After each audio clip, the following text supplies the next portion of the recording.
Okay Manish, मैं Audible हूँ क्या?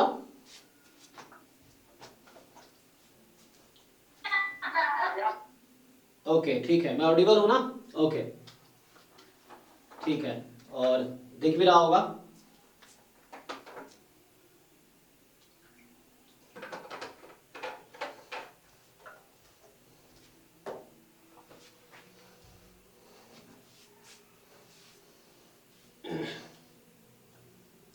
सो हम लोग कहाँ पे हैं? सो हम लोग ये टॉपिक सेट्स कर रहे हैं एक्चुअली। तो इसमें लास्ट क्लास तक हमने ये किया था, इंटरवल्स और ये सब कंप्लीट किए थे। तो कोई से कोई डाउट है कुछ इसमें? जैसे एक दो क्वेश्चन डिस्कस कर लें।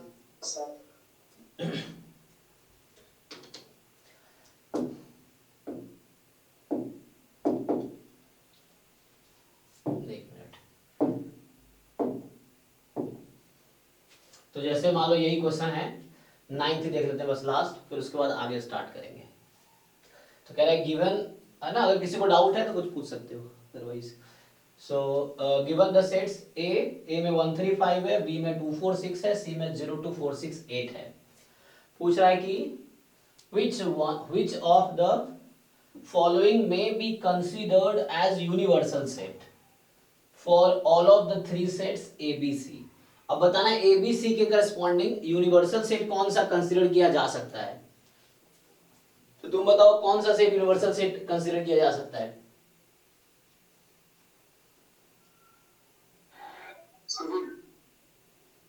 जैसे 1 3 5 भी हो, 2 4 6 भी हो और 0 2 4 6 8 भी हो।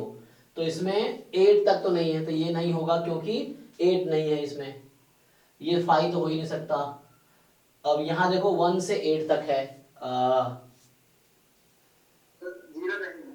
0 नहीं है, तो ये आउट हो गया, तो यही बचा। ठीक है, तो ये कंसिडर किया जा सकता है यूनिवर्सल सेट। ठीक है, चलो आगे बढ़ते हैं। तो आगे क्या है? आगे है Venn diagram. Okay, so Venn diagram क्या है? जस्ट एक सेट को फिगर के तरीके से रिप्रेजेंट करने का तरीका है। अगर ये लोग क्या लिखते हैं तो ये देख लेते हैं क्या कहना चाह रहा है कि most of the relationships between sets can be represented by means of diagrams which are known as Venn diagram. अच्छा, मतलब सेट्स को हम लोग डायग्राम के थ्रू रिप्रेजेंट करने की कोशिश करेंगे, और वो जो डायग्राम बनाएंगे सेट के करस्पॉन्डिंग, वो वेन डायग्राम्स का नाम है। So Venn diagram are named after the English logician John Venn। So ये कोई पर्सन है जिनके नाम पे ये नाम रखा गया वेन डायग्राम। So कह रहा है कि these diagrams consist of rectangles, closed curves, usually circles, and the universal set is represented usually by a rectangle and its subset by a circle। तो जनरली क्या करते हैं ये लोग, जैसे ये जो आप देख रहे हो, ये जो लार्जर और रेक्टेंगल है, ये यूनिवर्सल सेट को रिप्रेजेंट कर रहा है, और इसके अंदर जैसे मान लो ये ए है, तो इस सर्कल जो है वो सेट ए को रिप्रेजेंट कर रहा है। यहाँ अगर आप लिखोगे तो ए में क्या क्या मेंबर्स हैं आपको दिख रहा होगा, 2 4 6 8 10। तो ये एक ए सेट है जिसको वेन डायग्राम पे ऐसा लिखा गया है। यूनिवर्सल सेट क्या है? सो यूनिवर्सल सेट यहाँ अगर लिखोगे आप तो ये सारे एलिमेंट आ गए, ये तो आ ही गया, जैसे 1 2 3 4 5 6 7 8 9 10। तो ये इस वेन डायग्राम से क्लियर है, यूनिवर्सल सेट ये है, इसको ऐसे लिखा गया है, उसके अंदर एलिमेंट्स हैं। कहीं भी आप लिख सकते हो, जरूरत है ना, कहीं भी आप नेम दे दो 1 2 3 4, है ना, इस तरह से लिखना है। फिर सर्कल के अंदर वो रखो जो ए है, अगर दूसरा सेट भी होगा तो दूसरा बना लेंगे, फिर जो कॉमन है ए बी में वो कॉमन पोर्शन में आएगा। तो सिंपल, जैसे एक एग्जांपल और मैं करके दिखाता हूं।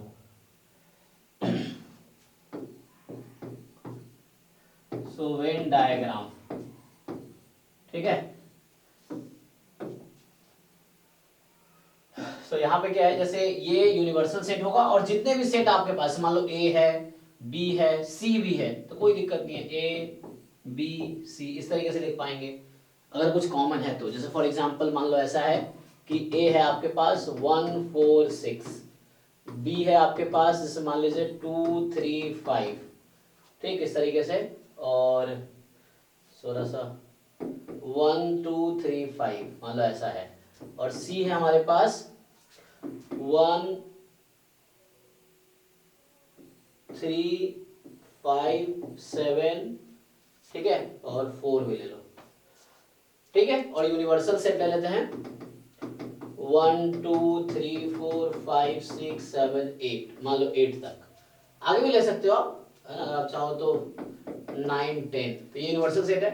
अब इसको मुझे रिप्रेजेंट करना है वेन डायग्राम पे। अगर मुझे इसको वेन डायग्राम पे लिखना है तो क्या होगा, सो सिंपली हम ए में है 1/4। पहले देखो सब में कॉमन क्या है, तो ये जो 1 है ये इन तीनों में कॉमन है, 1 ही है सिर्फ। तो 1 ऐसे पोर्शन में आएगा जो तीनों में हो। देखो ये जो पोर्शन है ये तीनों में है, ए में भी है, बी में भी है, सी में भी है। तो जब आप लिखेंगे तो पहले सबसे कॉमन जो है उसको लिख लीजिए।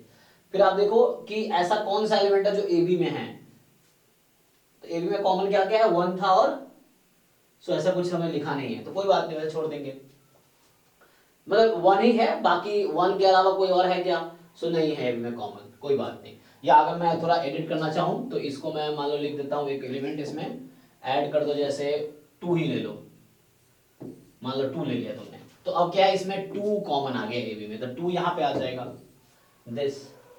फिर ए बी हो गया। अब बी सी में देखो कॉमन क्या है, तो 1 तो था, 1 के अलावा क्या कॉमन है, 3 और 5 कॉमन है, सो 3 और 5 कॉमन है, तो किसमें, बी सी में, सो बी सी में, सो यहाँ 3 और यहाँ 5 रख लो इस तरीके से। अब ए सी में देख लो क्या कॉमन है, तो 1 तो था ही, 3 4 5 7, तो 4 कॉमन है एक, है ना, ये 4 और 4 1 के अलावा कॉमन है ए सी में, ठीक है, ए और सी की बात कर रहा हूं। तो ए सी में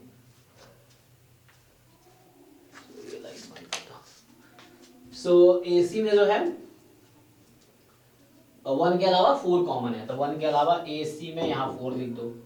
अब आ गया, अब सिर्फ देखो ऐसा एलिमेंट जो सिर्फ ए में था, कहीं कॉमन नहीं था, तो 6 था। ऐसा एलिमेंट जो सिर्फ बी में था, कहीं कॉमन नहीं था, तो ये 3 5 तो यहाँ भी था, तो ऐसा नहीं है। फिर ऐसा एलिमेंट जो सिर्फ सी में है 7, इस तरीके से, है ना।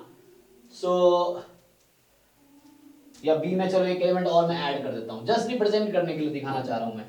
सो मान लो यहाँ पे मैंने 8 ले लिया, तो फिर 8 यहाँ आ जाएगा, सिर्फ बी में है। हाँ एक मिनट, हाँ सर बताइए। हाँ बोलो। चाबी है वो घर का, सीढ़ी घर का?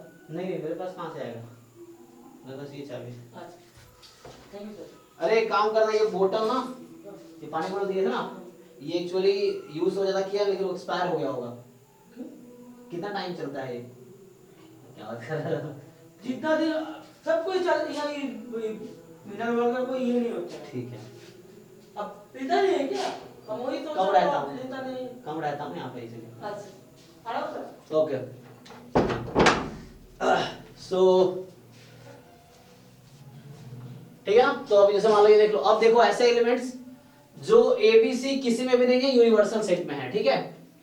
तो यूनिवर्सल सेट में क्या एक्स्ट्रा है, 9 10। तो ये मैंने इस जो 4 सेट यहां लिखे थे एबीसी और यूनिवर्सल सेट, उसको रिप्रेजेंट किया मैंने इस वेन डायग्राम में, ठीक है। तो हाँ जी मनीष, ओके है ये, ठीक है। तो आगे बढ़ते हैं अब। तो वेन डायग्राम के आगे इन्होंने क्या समझाया जरा ये देखते हैं। सो आगे जो है कुछ एग्जांपल वैसे दे रहा है। हाँ जैसे देखो कई बार केसेस क्या होते हैं, जैसे इन्होंने समझाया है।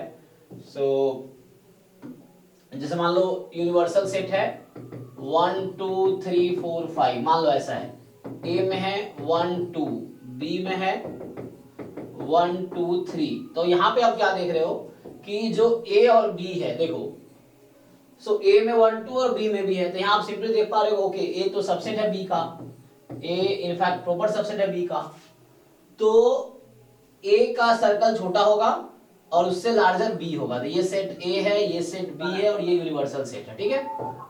अब बाकी एलिमेंट्स लिख रहे हैं, तो एलिमेंट्स लिख लो आप। तो एलिमेंट्स में ए में क्या है 1 और 2, यहाँ लिख लो, और बी में एक्स्ट्रा क्या है, तो बी में है 3 बाहर लिख लो। इसके बाहर भी क्या है, तो बाहर है 4, बाहर है 5, इस तरीके से। तो ये ए जब सबसेट है बी का, तो ए इज इनसाइड बी। कई बार ऐसा भी हो सकता है कि ए तुम्हारा है 1 2 3 4 5, ए में है 1 2 और बी में है 3 4 5। अब आप क्या देख रहे हो कि ए बी में कुछ भी कॉमन नहीं है, तो इसको कैसे लिखोगे? हाँ अलग अलग होगा, क्योंकि यूनिवर्सल सेट है और ये ए और ये बी। तो ए में यहाँ 1 2 लिख लो आप, और इसमें 3 4 5 लाइक दिस। तो इस तरीके से है, तो अलग अलग सर्कल हो जाएगा। ओके, सो इस तरह के केसेस हैं जहां ए बी यहाँ डिसजॉइंट है, लाइक तुम देख सकते हो कि ए और बी में कुछ भी कॉमन नहीं है। अभी आगे आएगा ये वर्ड डिसजॉइंट, तो ए बी में कुछ भी कॉमन नहीं है। सो इंटरसेक्शन बताना बाकी है अभी। ओके, सो ये तो हो गया वेन डायग्राम का डिफरेंट सिचुएशंस। ओके, अब नेक्स्ट टॉपिक जो है वो है ऑपरेशन ऑन सेट्स। सो क्या है ऑपरेशन ऑन सेट्स? तो इसको देखते हैं पहले, फिर आएंगे एनसीईआरटी में क्या लिखा है। सो ऑपरेशन ऑन सेट्स, सो ये क्या है? तो इसमें मेनली क्या क्या है? पहला आएगा यूनियन, दूसरा आएगा इंटरसेक्शन, तीसरा आएगा डिफरेंस, या मान लो कॉम्प्लीमेंट पहले लिख लो फिर डिफरेंस लिख लो। सो पहले कॉम्प्लीमेंट और फिर लिख लो डिफरेंस, ये है। तो यूनियन ऑफ सेट्स तुम ये लिख सकते हो, यूनियन ऑफ सेट्स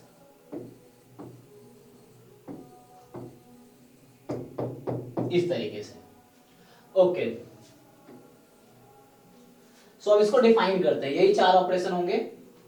सो क्या क्या है इसमें? सो इसमें है एक तो जैसे आप देख रहे हो यूनियन, ठीक है ना, यहाँ है यूनियन ऑफ सेट्स, फिर आगे आएगा यूनियन के बाद फिर इंटरसेक्शन ऑफ सेट्स, तो यहाँ है इंटरसेक्शन ऑफ सेट्स, और इसके बाद जो है इसमें फिर डिफरेंस डिफाइन किया इन्होंने, difference of sets, and then उसके बाद इसमें आएगा कॉम्प्लीमेंट, अगला एक्सरसाइज है। ओके, तो जो कॉम्प्लीमेंट है वो नेक्स्ट एक्सरसाइज है, ठीक है ना, अगली एक्सरसाइज पूरा कॉम्प्लीमेंट पे ही बेस्ड है। सो अगली एक्सरसाइज कॉम्प्लीमेंट पे ही बेस्ड है पूरा। ओके, सो अगली एक्सरसाइज कॉम्प्लीमेंट पे बेस्ड है, फिर ओनली कॉम्प्लीमेंट पे ही बेस्ड है, फिर ये खत्म हो जाएगा। फिर आता है प्रैक्टिकल प्रॉब्लम्स। ओके, तो अभी मैं जो थ्योरी करा रहा हूँ उससे ये दोनों एक्सरसाइज कंप्लीट हो जाएंगे, तो उसके बाद आएगा practical problems on union intersection. चलो, तो पहले तो ये आज कर ले।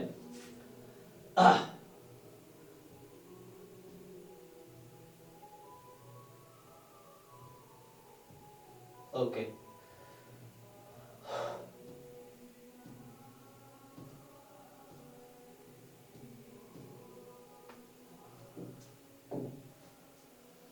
चलो स्टार्ट करते हैं, डिफाइन करते हैं पहले यूनियन क्या है। तो यूनियन से डिफाइन करेंगे। सो सबसे पहले स्टार्ट करते हैं यूनियन से, ठीक है। यूनियन ऑफ मान लो 2 सेट से स्टार्ट करते हैं। सो सिंपल मैथमेटिकली अगर आप देखोगे, या जैसे मान लो ऐसा है कि union of 2 sets will contain, मान लो ए और बी है, तो ए में है वो भी यूनियन में आ जाएगा, बी में है वो भी यूनियन में आ जाएगा। यूनियन का मतलब ये हुआ या तो ए में हो या बी में हो या दोनों में हो। तो अगर वर्ड में लिखूं मैं कि definition, union of 2 sets is a set containing elements which are either in A or in B or in both। ये मतलब हुआ मैथमेटिकली कि वो ऐसे एलिमेंट जो A में है या B में है या दोनों में है, उसको एक साथ हम एक सेट में लिख देंगे, तो उस सेट को बोलेंगे यूनियन। तो उस सेट को क्या बोलेंगे? यूनियन होगा। ओके, सो वो हमारा सेट जो है वो यूनियन रहेगा।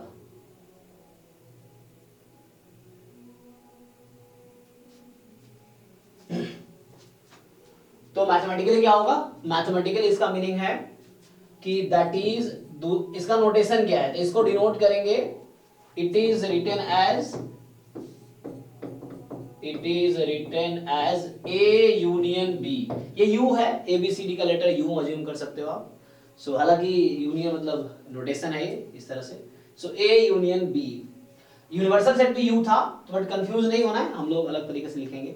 सो ए यूनियन बी का ये नोटेशन है। मैथमेटिकली क्या है, दैट इज मैथमेटिकली इसको लिखेंगे तो ए यूनियन बी, ये तो वर्ड में लिख दिया मैंने कि ए यूनियन बी एक सेट है जिसमें ए के एलिमेंट्स आएंगे या बी के एलिमेंट्स आएंगे या दोनों में है वो आएंगे।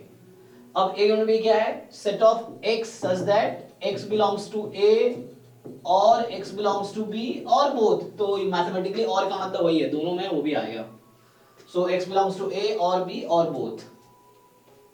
सो ये ए यूनियन बी का मैथमेटिकली डेफिनेशन हो गया। इसका मतलब ये हो गया, दूसरा कैसे लिख सकते हैं आप, that is x belongs to A union B if and only if x belongs to A और x belongs to B।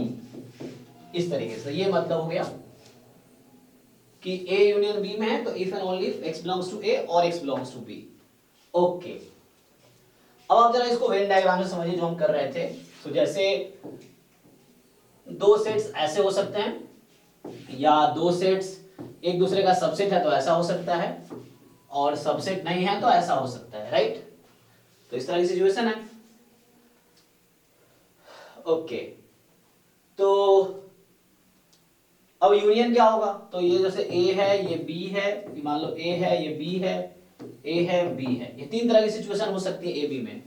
सो ए में कुछ एलिमेंट्स होंगे बी में। तो जब यूनियन को हम लिखेंगे, जब हम यूनियन को लिखेंगे तो क्या लिखेंगे, वो हमारे पास आएगा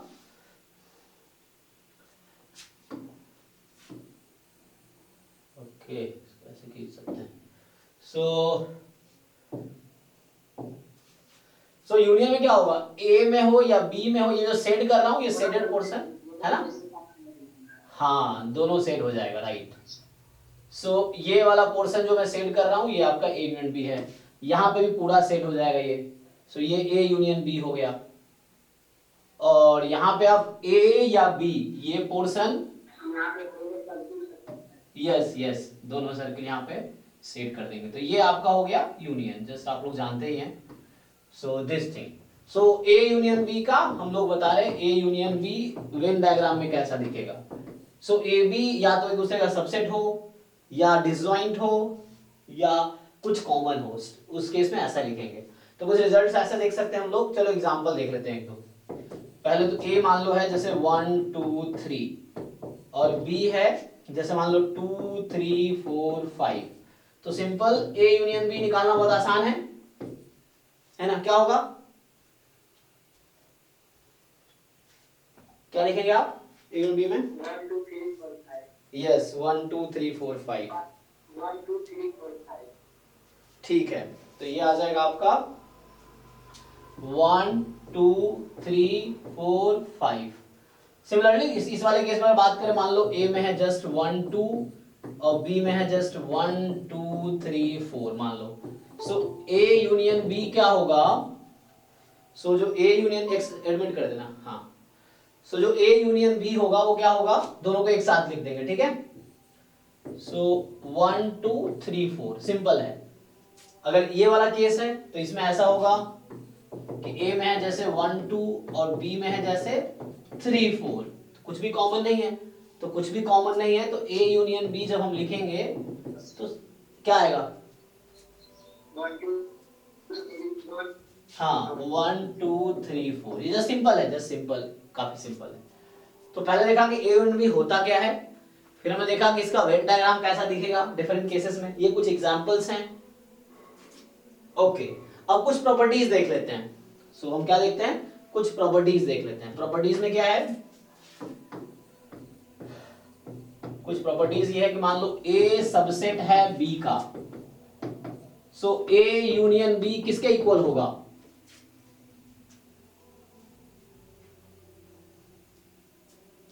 बताओ।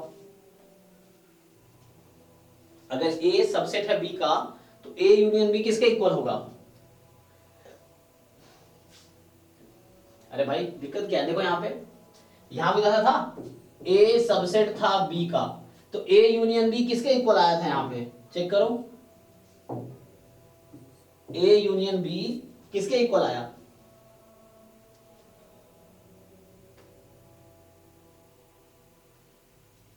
तुम लोगों को समझ आ रहा है कि नहीं आ रहा है? अंजू, मनीष और कौन दूसरा, बाकी लोग?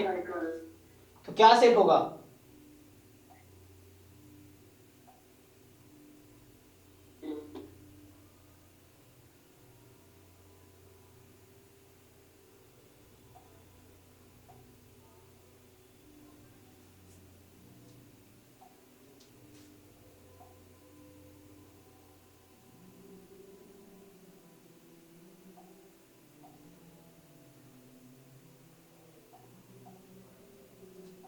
हम्म,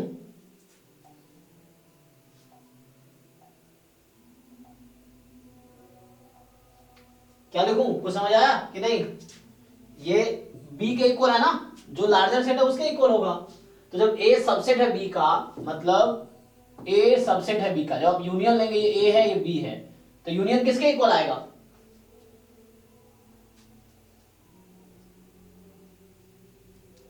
बताओ भाई। ए के, सॉरी बी के ना। क्या तुम्हें समझ नहीं आ रहा है? समझ आ रहा नहीं आ रहा मनीष?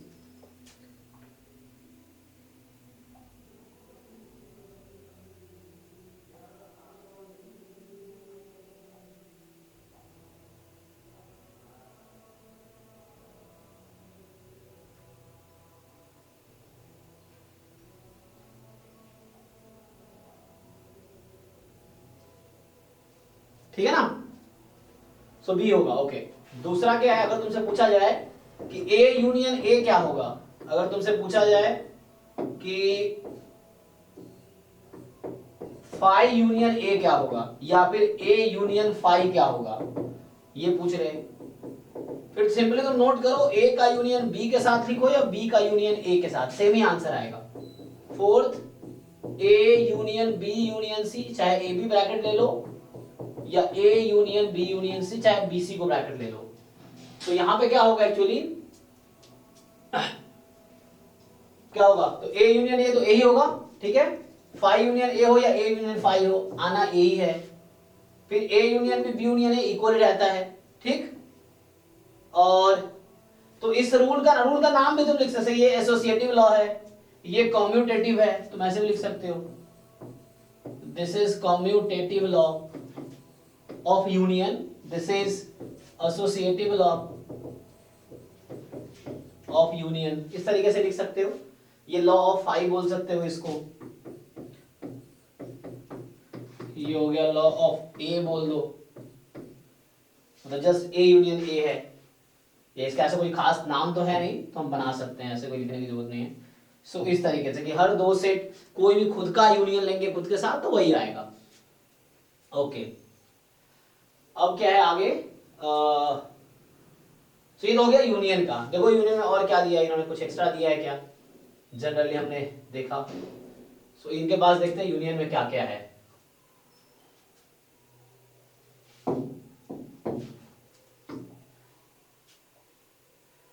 सो सिंपल डिफाइन किया इन्होंने, ए बी दो सेट है, union of A and B is a set which consist of all the elements of A and all the elements of B, the common elements being taken only once, the symbol u is used to denote the union, symbolically we write a union b and usually read as a union b। ठीक है, definition हो गया। अब ये कुछ examples है, आप कर सकते हैं ट्राई कि a में 2 4 6 8 है, b में 6 8 12 10 12 है, तो यूनियन में क्या है, 2 भी आया, 4 भी आया, 6 भी आया, 8 भी आया। अब 6 आ चुका है ऑलरेडी, तो रिपीट नहीं करेंगे, सेट में क्या होता है रिपीट नहीं होता है। तो 6 लिखा हमने, फिर 8 लिखा, 10 12, तो जो एक बार आ चुका है वो रिपीट नहीं होगा। तो इस तरीके से फिर कह रहा है एक बार चेक करो कि ए में 4 एलिमेंट है, बी में 4 है, लेकिन यूनियन में कितने आए, 6 एलिमेंट्स आए, ठीक।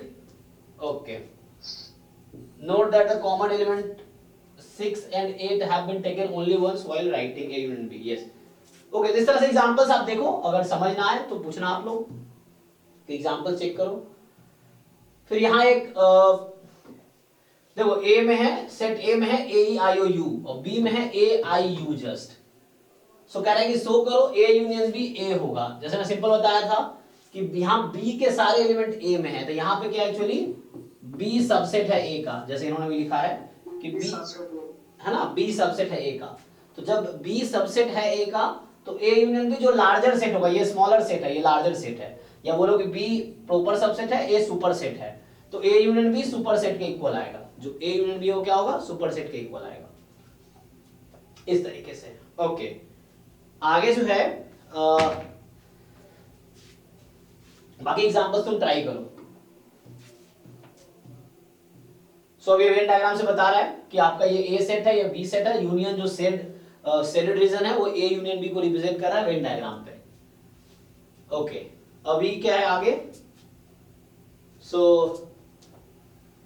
तो यहां इन्होंने मैथमेटिकली डिफाइन किया यूनियन ऑफ टू सेट्स। तो we can define union of two sets as the union of two sets A and B set C which consist of all those elements which are either in A or in B, है ना, including those which are in both। ठीक है, तो either in A, only in A नहीं बोला ना, A और B और both, so वो आएगा। ठीक है, सिंबल में A union B set containing this, so A x belongs to A और x belongs to B। ठीक है, तो सिंबल में ऐसा लिख सकते हैं। एंड कुछ रूल्स अगर देखोगे, सम प्रॉपर्टीज ऑफ ऑपरेशंस, तो ये मैं लिख रहा था A union B B union A के इक्वल है, जिसको कम्यूटेटिव लॉ बोलते हैं। A union B union C A union B union C लिखा दोनों एक चीज ये, बस डिफरेंस क्या ब्रैकेट का, यहाँ ब्रैकेट AB पे है, यहाँ ब्रैकेट BC पे है, तो कम्यूट कर रहा है, ब्रैकेट AB पे हो या BC पे इक्वल है, इसका नाम है associative law. Associative law, A union phi is A, phi union A is also A, ठीक है ना, phi union A is also A because of this property। So law of identity element, a law of phi, so A union A is A, idempotent law। ठीक है, तो इसका नाम रखा है idempotent law, this is idempotent law। Universal set union A, अब ये universal set भी यहाँ आ रहा है, so अगर मैं यहाँ लिखूं जैसे इन्होंने क्या कहा, so universal set union A, तो मैं यूनिवर्सल को ऐसा लिखूंगा, so universal set union A, तो यूनिवर्सल सेट क्या, लार्जेस्ट सेट है, तो A तो सबसेट है यूनिवर्सल सेट का, तो ये आंसर क्या आएगा, यूनियन है, तो जो लार्जर सेट है, जो लार्जर सेट है वही आएगा, सुपर सेट आएगा हमेशा आंसर। एक सबसेट है, एक सुपर सेट है, तो यूनियन में सुपर सेट आएगा। इस तरीके से है। हाँ, इसका नाम इन्होंने रखा आइडेम्पोटेंट लॉ, मतलब ये याद रख भी सकते हो, आइडेम्पोटेंट लॉ। यहां समझ लो लॉ ऑफ यूनिवर्सल सेट समझ लो, है ना। सो आगे क्या है, लॉ ऑफ यूनिवर्सल सेट।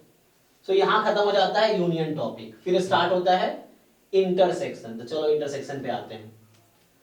सो इसका नाम तुम रख सकते हो law of you, law of universal set. ठीक, ये कुछ प्रॉपर्टीज थी यूनियन ऑफ टू सेट्स की, बहुत इजी कॉन्सेप्ट है, ए या बी दोनों को एक साथ रख लिया। ओके, तो नेक्स्ट देखते हैं इंटरसेक्शन। तो दूसरी प्रॉपर्टी जो है वो है इंटरसेक्शन की। सो सेकेंड प्रॉपर्टी जो है वो है intersection of sets, intersection of sets. तो इसमें क्या है, क्या इंटरसेक्शन ऑफ सेट्स, तो इसमें सिंपल हमारे पास क्या है कि लाइक कोई दो सेट है, सो मैं अगर वर्ड में लिखूं, so intersection of two sets is a set containing elements which are common in both set A and set B। ठीक, तो टू सेट्स मान लो A and B है, यहाँ पे तो हमने क्या लिखा, intersection of two sets A and B is a set containing elements which are common in both set A and set B। A और B दोनों में कॉमन है, तो उसको हम बोलेंगे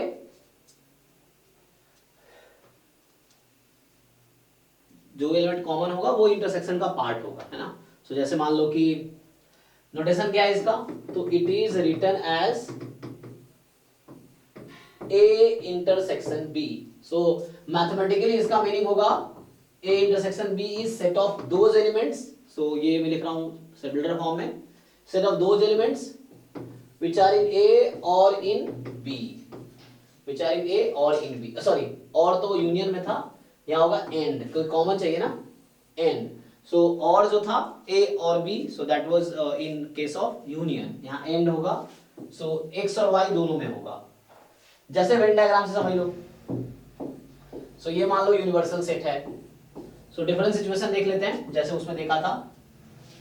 तो अब क्या होगा, ऐसा हो सकता है एक कि ए और बी, ऐसा हो सकता है ए सबसेट है बी का, ऐसा हो सकता है ए और बी अलग अलग है, ठीक। सो ये है ए और ये है बी, ये है मान लो A, this is B, this is A, this is B. So question है कॉमन पोर्शन सेट करो, तो सिंपल आप कॉमन पोर्शन सेट कर सकते हो। सो ये जो पोर्शन है ये इंटरसेक्शन होगा कि जो कॉमन है दोनों में, तो दोनों सर्कल में ये कॉमन है, यहां ए वाला सेट पूरा कॉमन है। सो दिस, हाँ ठीक है ना, और यहां पे क्या कॉमन होगा, कुछ भी कॉमन नहीं है ना। So simply A intersection B हम लोग लिख रहे थे। So A intersection B shaded region है, इसमें कुछ भी कॉमन नहीं है तो वैसे ही खाली रहेगा। ओके, सो अभी देखा डेफिनेशन क्या है, एग्जांपल से देख लेते हैं, ठीक। तो एक एग्जांपल कंसीडर करो। सो एग्जांपल है मान लो 1 2 3 2 3 4। So simple A intersection B क्या होगा, तो एक सेट होगा वैसा एलिमेंट जो दोनों में कॉमन है, तो 2 3। दूसरा एग्जांपल हो सकता है मान लो ए में है 1 2 3, बी में है 1 2 3 4। आप चेक कर सकते हो कि ए सबसेट है बी का, ठीक। अगर आप इन दोनों का इंटरसेक्शन लो तो यहां से आप ए इंटरसेक्शन बी निकालो, मतलब कॉमन, तो यहाँ 1 2 3 या 1 2 3 4, तो कॉमन क्या आएगा 1 2 3। सो जो छोटा सेट है अब वो आएगा। So like A intersection B है, तो अगर ए प्रॉपर सबसेट है बी का तो मतलब बी सुपर सेट हुआ, तो यूनियन लेते सुपर सेट आता था, इंटरसेक्शन लेंगे तो ए आएगा, मतलब सबसेट जो है वो आएगा। तो हो गया ए। अब आगे बढ़ते हैं।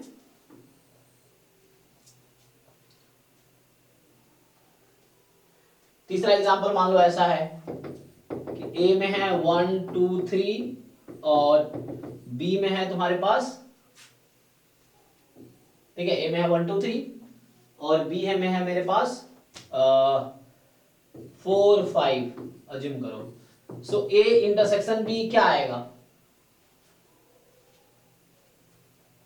क्या होगा इंटरसेक्शन बी, कुछ भी नहीं है इसमें कॉमन, तो ये 5, ठीक है ना, कुछ भी कॉमन है, 5 लिखो या ऐसा लिखो। सो ये कुछ भी कॉमन नहीं है। सो ये हो गया, इस तरह से क्वेश्चन आप सॉल्व कर सकते हो। अब आते हैं कुछ प्रॉपर्टीज पे। सो अगर इंटरसेक्शन की प्रॉपर्टीज देखोगे तो फिर से पहली प्रॉपर्टीज, अगर ए सबसेट है बी का तो ए इंटरसेक्शन बी ए होगी। दूसरी properties A intersection A just a. तीसरी ए इंटरसेक्शन 5 में तो कुछ है ही नहीं, तो ए इंटरसेक्शन 5 हो या 5 इंटरसेक्शन ए हो, यहाँ ना 5 ही है। चौथा ये हो गया कि मान लो तुम्हारे पास है ए इंटरसेक्शन बी और बी इंटरसेक्शन ए कॉमन होगा, ये कॉम्यूटेटिव लॉ। फिर A intersection B intersection C equal है A intersection B intersection C के। सो यहाँ ए बी एक साथ होगा, यहाँ पे बी सी एक साथ होगा। और छठी प्रॉपर्टी लिखेंगे अगर, सो ए इंटरसेक्शन यूनिवर्सल सेट या यूनिवर्सल सेट इंटरसेक्शन ए, तो ये जो छोटा सेट होगा वो आएगा, ए आएगा, ठीक है, यूनियन में यूनिवर्सल सेट आया था। सो ये कुछ रूल्स हैं, ठीक है। सो इसका नाम था आइडेम्पोटेंट लॉ। आइडेम्पोटेंट लॉ ये है law of empty set. This is commutative, this is associative and this is law of universal set. Law of universal set इस तरीके से, ओके। सो ये कुछ हमारे पास ये प्रॉपर्टीज हो गए इंटरसेक्शन के। ये बहुत बेसिक्स टॉपिक है, बहुत इजी भी है। तो अभी हो गया क्या, यूनियन इंटरसेक्शन। यूनियन मतलब दोनों को एक साथ कंबाइन करके लिखना है, जो कॉमन एलिमेंट है उसको एक बार ही लिखना है। फिर इंटरसेक्शन था, जो कॉमन एलिमेंट है उसको ही सिर्फ लिखना है, ओके। अच्छा इसमें देखते हैं क्या लिखा है इन्होंने इंटरसेक्शन में। सो ये कह रहा है कि intersection of the intersection of set A and B is a set of all elements which are common in both A and B. Okay, the symbol intersection is used to denote the intersection. The intersection of set A and B is a set of all those elements which belongs to both A and B. ठीक है, एक ही चीज को बार-बार लिख रहा है। Symbolically we write A intersection B as this is the mathematical form. So A intersection B is equal to set of X such that X belongs to A and X belongs to B, है ना, union में और था। अब आगे आओ, अभी इन्होंने कुछ एग्जांपल्स बोला, एग्जांपल 12 में जाओ, फिर वहां तुम इंटरसेक्शन निकालो। अब तो तुम देख लो वहां पे जाके क्या है, ठीक है। अब जैसे यहाँ पे है 17 एग्जांपल, एक देख लो।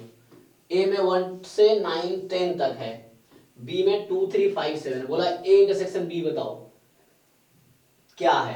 तो ए और बी में कॉमन क्या है, ये सब कॉमन ही है सारे, तो बी के इक्वल आ जाएगा क्योंकि सारे कॉमन है ना 2 3 5 7, यस। और तो इंटरसेक्शन तो इक्वल ही आ गया, दिस इज बी के इक्वल आ गया। इस तरीके से आगे क्या बता रहा है, सो आगे है, अब ये वेन डायग्राम बता रहा है कि ये जो पोर्शन है ये इंटरसेक्शन है, ठीक है। सो ये जो कॉमन पोर्शन है ये आपका इंटरसेक्शन है। Okay, so the intersection of two sets A and B is a set of all those elements which belong to both A and B. Symbolically we write A intersection B as X belongs to A and X belongs to B, ठीक। सो ये settled portion है, ये बता रहा है कि indicate the intersection of A and B। Okay, अगर दो सेट डिसजॉइंट है, देखो यहाँ पे एक वर्ड दिया होगा, ये लिखाना पड़ेगा, डिसजॉइंट सेट्स क्या है। सो ये है डिसजॉइंट की डेफिनेशन कि if A and B are two sets such that A intersection B is 5, then A and B are called disjoint sets। तो दो इंटरसेक्शन में कुछ भी कॉमन नहीं है तो डिसजॉइंट है। तो सिंपल यहाँ पे मैं लिख देता हूँ, सो डिसजॉइंट सेट इसी का दूसरा नाम है म्यूचुअली एक्सक्लूसिव सेट्स। सो इसमें सिंपल है कि like A and B are disjoint if and only if A intersection B is equal to 5। मतलब A B में कुछ भी कॉमन ना हो, there is nothing common। Word में लिखोगे तो इसका मतलब है कि A and B में कुछ भी कॉमन नहीं है, जो A में है वो B में नहीं है, कुछ भी एक भी एलिमेंट कॉमन नहीं है, तो डिसजॉइंट होगा। आगे ठीक है, तो यहां से एग्जांपल दे रखा है इन्होंने कि A में है 2 4 6 8, B में है 1 3 5 7, तो A B क्या है, डिसजॉइंट है। क्यों, क्योंकि कुछ भी कॉमन नहीं है। ओके, अगर दो सेट में कुछ भी कॉमन नहीं है तो वेन डायग्राम इंटरसेक्शन का ऐसा होगा, कुछ भी कॉमन नहीं है। ठीक है, ये रूल्स हो गए कुछ, तो ठीक है ना। सो कह रहा है कि A and B are disjoint set because there is no element which are common to both A and B. The disjoint set can be represented by means of Venn diagram as shown in this figure. Okay. So देखो A intersection B, B intersection equal है, commutative law ये दिखा चुका हूँ। A intersection B intersection C is equal to A intersection B intersection C, इसका नाम है associative law। फिर phi intersection A is equal to phi U intersection A is A, so ये law of phi, law of U, so U is universal set। okay, so यहाँ तो देखो universal set को हम ऐसा लिखेंगे और यूनियन ऐसा लिखेंगे। सो A intersection A is A, फिर A intersection B union C, yes, so this rule is called distributive law।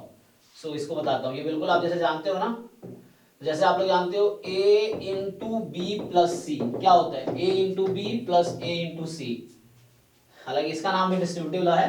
तो वैसे ही सेट में होता है कि मान लो ऐसा है A union B intersection C, तो आप इसको लिख सकते हो A union B intersection A union C। ऐसे भी लिख सकते हो A intersection B union C है, तो आप ऐसे लिख सकते हो A intersection B union A intersection C। ये जो तीनों लॉ है, नाम तो कॉमन ही है, बस ये एडिशन और यहाँ मल्टीप्लिकेशन डिस्ट्रीब्यूट हो रहा है एडिशन पे, यहाँ यूनियन डिस्ट्रीब्यूट हो रहा है इंटरसेक्शन पे, यहाँ इंटरसेक्शन डिस्ट्रीब्यूट हो रहा है यूनियन पे। इन लॉ का नाम है distributive law, distributive law. Okay, तो ये तो नंबर के सेंस में हो गया, यहाँ पे नंबर्स है, ये सेट्स के सेंस में हो गया। ओके, और कुछ रह गया क्या, देख लेते हैं। सो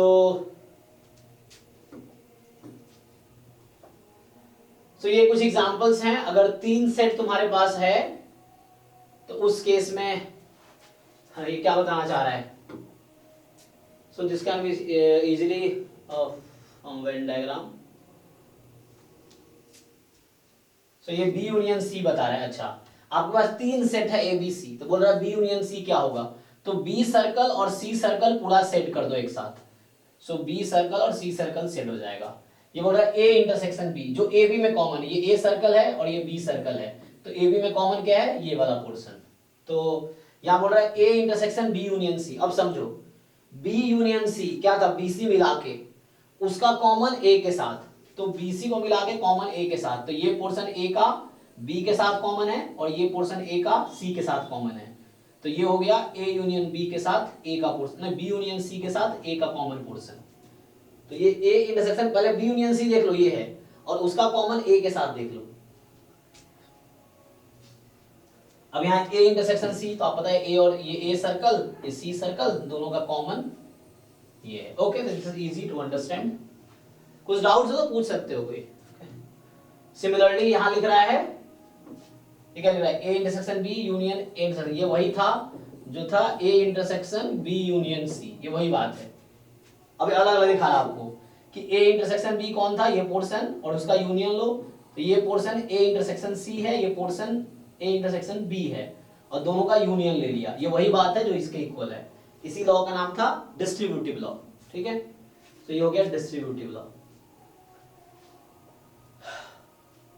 अच्छा, आगे क्या है, सो आगे अब नेक्स्ट टॉपिक है डिफरेंस ऑफ सेट्स। तो आई थिंक इसको हम करते हैं नेक्स्ट क्लास में। टाइम है कि नहीं, हाँ टाइम खत्म हो गया है। सो डिफरेंस को करते हैं हम नेक्स्ट क्लास में। तो अभी हमने क्या देखा, union of sets, intersection of sets. अब इसमें बेस्ट प्रॉब्लम ट्राई कर सकते हैं इस एक्सरसाइज में। सो जो लोग यूट्यूब पे देख रहे हैं वो, या जो रिकॉर्डिंग देख रहे हैं बाद में, सो ट्राई कर सकते हो, या जो लाइव क्लास में है। सो एक्सरसाइज 1.4 ट्राई करो, एंड देन यूनियन इंटरसेक्शन वाला एटलीस्ट उस पे कुछ डाउट्स हो तो आप पूछ सकते हो नेक्स्ट क्लास में। नेक्स्ट क्लास में डिफरेंस करेंगे, फिर कॉम्प्लीमेंट करेंगे, तो ये वाली एक्सरसाइज और अगली एक्सरसाइज भी खत्म हो जाएगी। तो ये है 1.4, तो 1.4 और 1.5 नेक्स्ट क्लास में कंप्लीट कर लेंगे। ठीक है भाई, तो चलो आज इतना ही रखते हैं। थैंक यू, मिलते हैं नेक्स्ट क्लास में।